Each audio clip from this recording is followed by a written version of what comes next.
So it looks like for May there's going to be a lot of travel and movement going on for you. This could be in relation to career, but because of the presence of the Knight of Cups and the Ten of Cups, it's looking like it's in relation to your love life. So perhaps there is a water sign that you're really interested in. That's why we have the Knight of Cups here in the present. Or that could represent your emotional energies. The Knight of Cups is dreamy and romantic.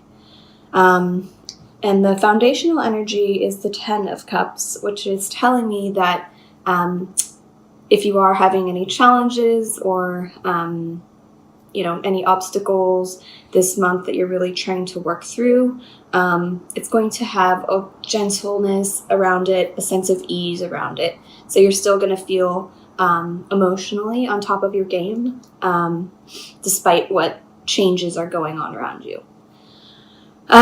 Because we have the Knight of Cups and the Knight of Wands here above the reading, which is in your present position, the Knight of Wands is one of the travel cards, but it could also indicate that there is a fire sign that you're also considering, especially because we have the Two of Crystals here in the future, which is often about juggling, but also, kind of going back and forth in your mind over two different people, two different relationships, or two different paths. Which one do I decide? Which way do I go? And we have the Three of Swords here in the past.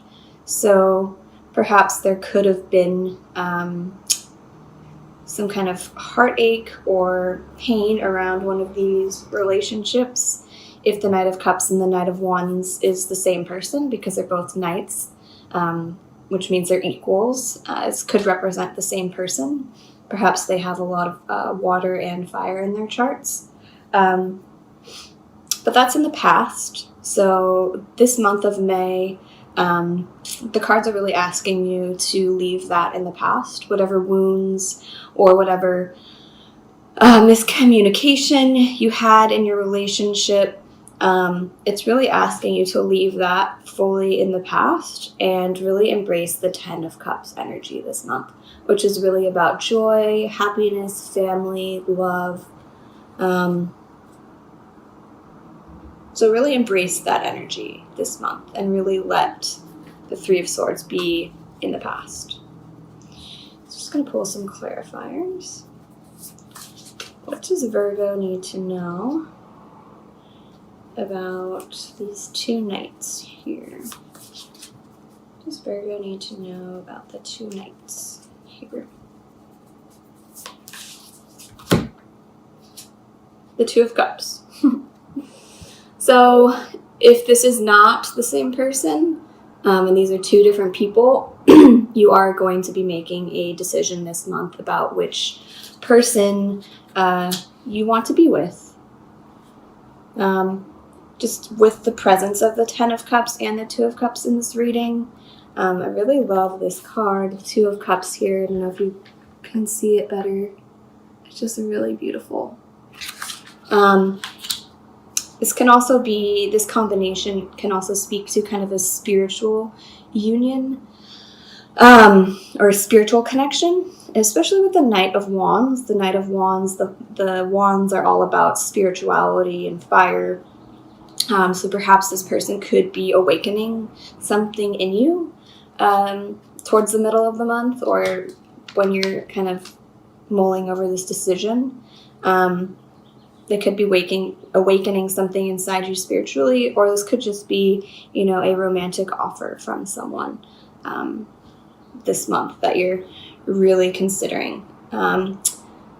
Another interpretation of the Two of Crystals and the Two of Cups is also kind of indicative of a soulmate relationship in your midst, whether or not you're fully consciously aware of it or not. So just kind of be on the lookout for that. Just going to pull a clarifier for the Three of Swords in the past. Just Virgo need to know about the Three of Swords in the past. The Moon. So yeah, I think that there was definitely probably some miscommunication or misunderstandings in your relationship in the past, which has caused for you to be or feel really uncertain about your relationship. But I think that this month of May is when that is really going to be healed and is really going to set you on a new path, one that is full of love, and you have clarity around, you know, where this person stands, where you stand, and how you can move forward together. So just going to pull a clarifier for the Two of Crystals in the future. Does Virgo need to know about the Two of Crystals in the future?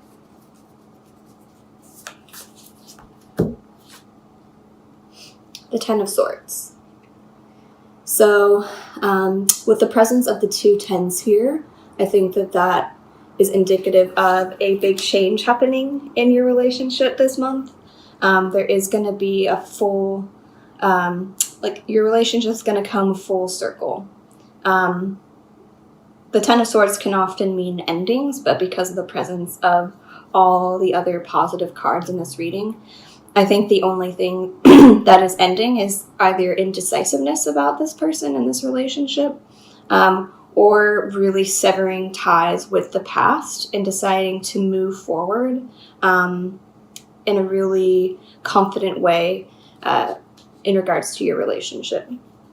If there are two suitors that you are considering, I think you're going to come to a final decision this month about these two people or this one person. But you're going to feel really good about your decision because the Ten of Cups is your foundational or overall energy for the month in combination with the Knight of Cups. So, just going to pull a Shamanic Healing card for the sign of Virgo for May 2018.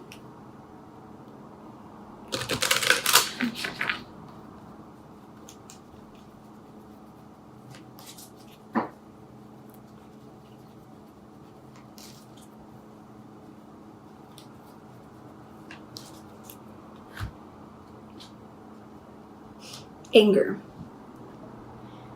So I think whatever anger or resentment you're holding on to with the Moon and the Three of Swords here, it's going to be really important for you to let that go in order for you to really make a good decision about your relationship. Because I think if we do hold on to any kind of anger or resentment, it really clouds our judgment and we really can't make a good decision for ourselves. So I'm just going to read what this card means. A very strong and primal emotion, anger sometimes catches us by surprise. At other times, it seethes just under the surface, simmering a while before it finally boils over, scalding anyone who is close. Anger is based in fear of loss of control, fear of not being loved, fear of being judged, fear of being not enough. When anger enters our life, be it yours or someone else's, go beneath the surface and try to address the real fear that has triggered it. Anger doesn't just go away without addressing the underlying fear. So I think, given that we have the Moon and the Three of Swords here in the past, if there is a healing needed in your relationship, and you are holding a little bit of resentment or anger towards this person, I think this month you're really going to need to sever that anger, put it behind you, know that it has served its purpose, because what you really want is the Two of Cups here, which is a blessed union. So let it go. Try to think about how fear could be holding you back in achieving your true desires this month, and how you can really go within and change that. I'm just going to pull a Rumi card for the sign of Virgo.